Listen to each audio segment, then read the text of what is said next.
हमारा भारतवर्ष पूरे विश्व भर में अपनी अनोखी संस्कृति व परंपराओं के लिए जाना जाता है। हमारा भारतवर्ष देश त्योहारों का देश है, जिनमें से एक त्योहार अहोई अष्टमी का है। कार्तिक मास के कृष्ण पक्ष की अष्टमी को अहोई अष्टमी का त्योहार मनाया जाता है।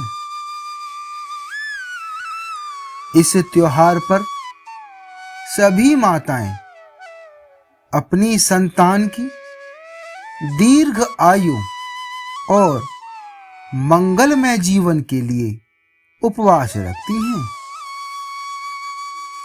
इस त्योहार से संबंधित कथा इस प्रकार है। प्राचीन काल में एक नगर में एक साहूकार रहता था, जिसके 7 पुत्र और 7 बहुएं थीं। उस साहूकार के एक पुत्री भी थी, जो दीपावली के शुभ अवसर पर अपनी ससुराल से अपने मायके में आई हुई थी। दीपावली पर घर के आंगन को लीपने के लिए 7 बहुएं मिट्टी लाने के लिए जंगल में गईं। उनके साथ साहूकार की पुत्री भी उनके साथ जंगल की ओर चल पड़ी। साहूकार की पुत्री जहां से मिट्टी ले रही थी, उसी स्थान पर शाहू अपने बच्चों के साथ रहती थी।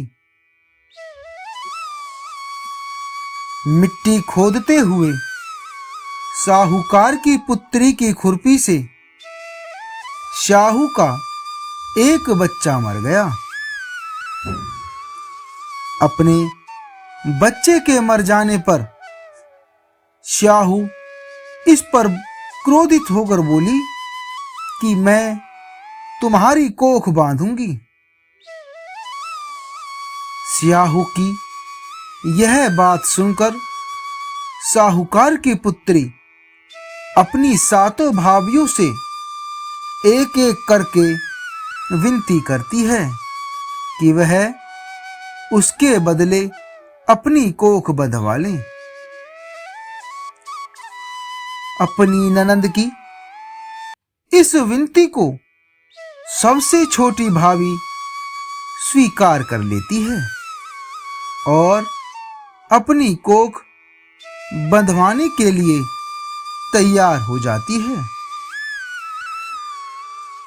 इस घटना के बाद छोटी भाभी के जो भी बच्चे होते, वह 7 दिन के बाद मर जाते। 7 पुत्रों की इस प्रकार मृत्यु होने के बाद उसने एक संत से इसका कारण पूछा। उन संत ने उसे सूरही गाय की सेवा करने के लिए कहा। वह संत की आज्ञा का पालन कर सूरही गाय की सेवा करने लगती है। सूरही गाय उसकी सेवा से प्रसन्न हो जाती है और उसे शाहू के पास ले जाने लगती है। रास्ते में थकान हो जाने पर दोनों विश्राम करने लगते हैं। अचानक साहूकार की छोटी बहू की नजर एक ओर जाती है और वह देखती है कि एक सांप गरुड़ पंखनी के बच्चे को डसने जा रहा है। वह ये देख उस सांप को मार देती है।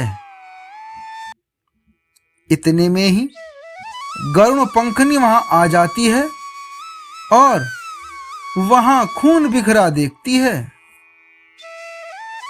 उसे लगता है कि उस बहू ने उसके बच्चे को मार दिया। इस बात से क्रोधित होकर गरुण पंखनी छोटी बहू को चोंच मारना शुरू कर देती है।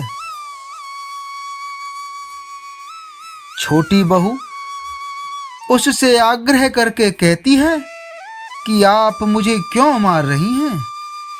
मैंने तो आपके बच्चे के प्राण बचाए हैं।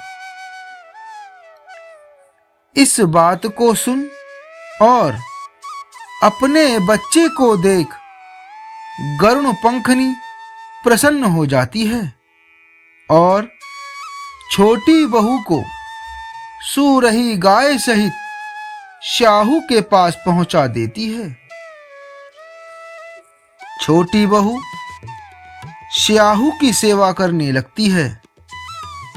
श्याहू छोटी बहू की सेवा से प्रसन्न होकर उसे 7 पुत्र और 7 बहुएं होने का आशीर्वाद देती है।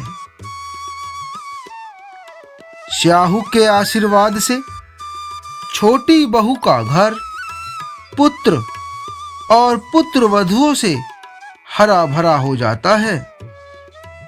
अतः हे श्याहू माता, जिस प्रकार आपके आशीर्वाद से साहूकार की छोटी बहू का घर अपनी संतान से हरा भरा हो गया, वैसे ही आपकी कृपा से सभी का घर परिवार उनकी संतानों से हरा भरा रहे, ऐसी हम आपसे सभी प्रार्थना करते हैं।